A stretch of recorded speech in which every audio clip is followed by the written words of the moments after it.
90,4 FM Sonora Medan, sahabat Sonora. Kembali kita lanjutkan Harmoni Keluarga Woman dan Parenting bersama Lembaga Karim Kehandira. Saya Rini Aprianti masih ngobrol di sini dengan Kak Melani Fabiola. Silakan untuk sahabat Sonora yang ingin bertanya bisa langsung di kolom komen.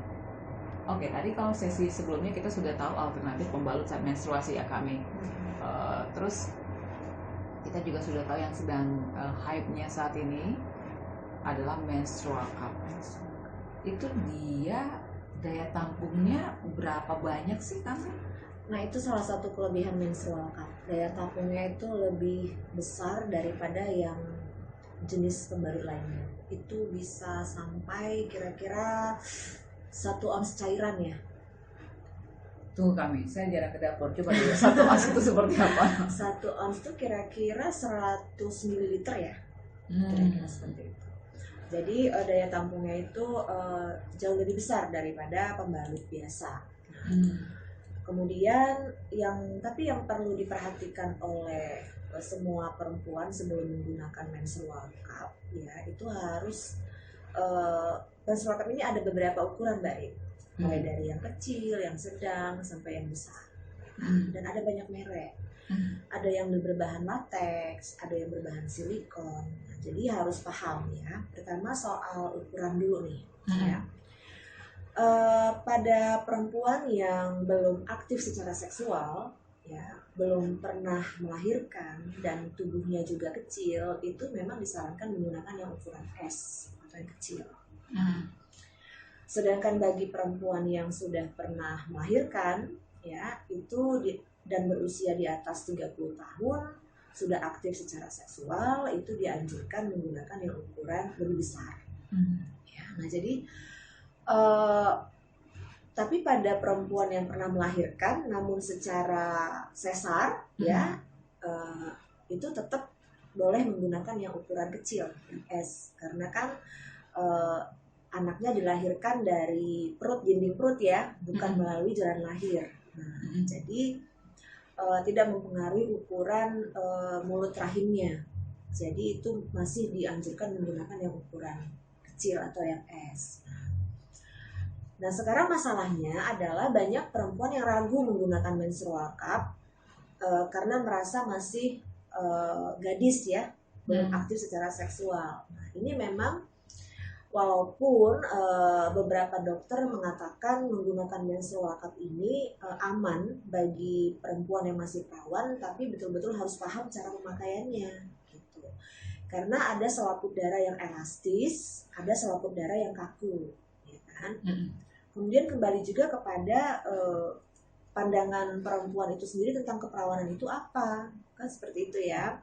Kan ada yang beranggapan keperawanan itu diukur dari masih utuh nggak selaput darahnya atau sudah robek. Nah, nggak peduli apakah robeknya karena jatuh, apakah robeknya karena penggunaan menstrual cup, apakah robeknya karena berhubungan intim dengan pasangan. Pokoknya kalau robek aja itu udah nggak perawan lagi. Nah, ini mungkin perlu mempertimbangkan masak-masak apakah tetap ingin menggunakan menstrual cup. Ya, harus perlu pertimbangan yang matang gitu. Nah, tapi bagi orang yang pemikirannya sudah lebih terbuka tentang keperawanan, yang mengartikan keperawanan itu tidak perawan lagi itu kalau misalnya selaput darahnya robek akibat hubungan seksual, nah barangkali penggunaan menstrual cup lebih mudah ya diterima gitu kan ya. Jadi kan ini juga harus diluruskan dulu nih, soalnya penggunaan menstrual cup ini memang mau tidak mau harus melewati selaput darah tadi, kan harus dimasukin ke dalam gitu. Jadi, sakit nggak sih kami?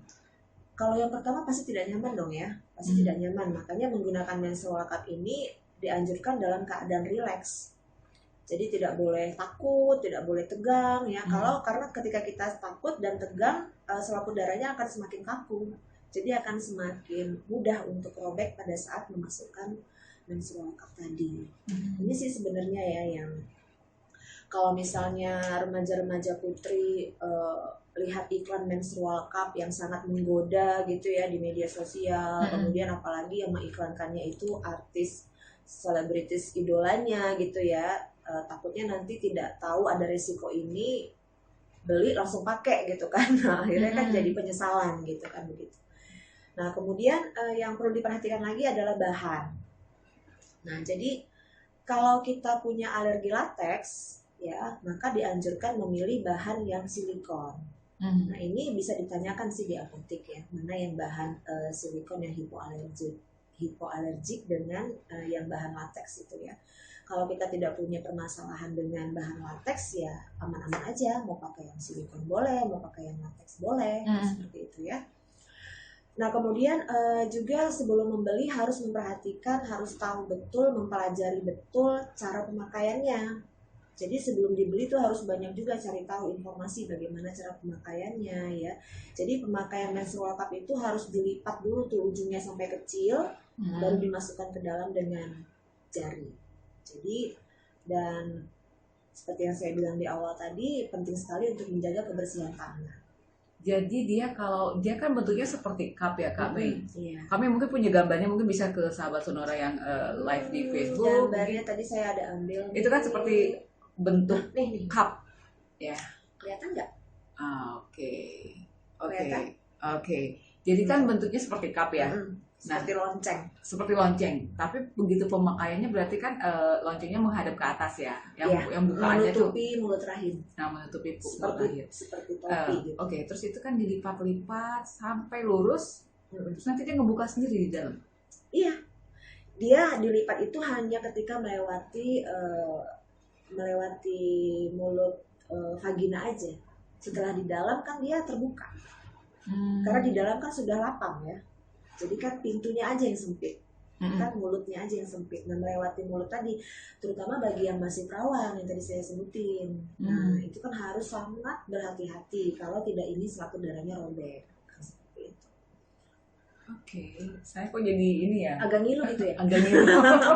Ya memang, makanya penggunaan menstrual cup ini pada penggunaan pertama pasti merasa kurang nyaman ya, pasti ya. Karena lebih praktis. Kalau tampon lebih praktis, tinggal didorong aja kan. Kalau menggunakan tampon kan lebih praktis tuh tinggal didorong aja, karena kan bentuknya memang lurus aja gitu kayak tabung. Kan jadi dimasukkan, benangnya tinggal di luar, udah selesai. Tapi kalau menstrual cup kan dia harus dipaskan juga ke mulut rahimnya, jangan sampai nanti penggunaannya kurang tepat ya. Kemudian menstruasinya lagi deras-derasnya, nah ini bisa lepas. Ya akhirnya malah banjir kemana-mana ya, malah nggak nyaman gitu. Nah itu maksudnya ada kemungkinan tidak, kan dia kan dilipat sampai kecil sebelum nanti dia terbuka sendiri dan kita paskan ke mulut rahim. Nah kita kan nggak tahu nih kalau yang ini kan belum tahu ya, misal nggak semua orang tahu yang mulut rahim itu sebelah sini bentuknya maksudnya gitu, kita pasangnya begini, ini pas menutupi, jangan-jangan sama melebar-melebar gitu. Iya betul. Nah makanya rahimnya semana pakai apa yang menstrual cup-nya semana. Iya, jadi kalau misalnya kita pilih menstrual cup yang kebesaran, nah itu yang terjadi, dia pasti gampang copot, gampang lepas, karena tidak menjepit dengan baik. Jadi kan mulut rahim itu harus terjepit dengan baik ya. Jadi, nah sementara kalau kita pilih menstrual cup yang kekecilan, nah malah jadi nggak nyaman karena kejepit gitu. Ya kan malah jadi rasanya nggak ngilu gitu ya, nggak nyaman aja gitu ketika beraktivitas. Nah jadi memang sebelum membeli menstrual cup itu kita harus betul-betul paham dulu dengan anatomi tubuh sendiri gitu ya. Seperti misalnya, nah itu caranya bagaimana? Nah caranya itu dengan memasukkan jari ke dalam, kemudian meraba, ini arah mulut rahimnya apakah ke bawah, apakah ke atas, apakah menghadap ke depan. Nah, jadi ketika nanti memasang menstrual cup-nya sudah hafal gitu dengan posisi mulut rahimnya.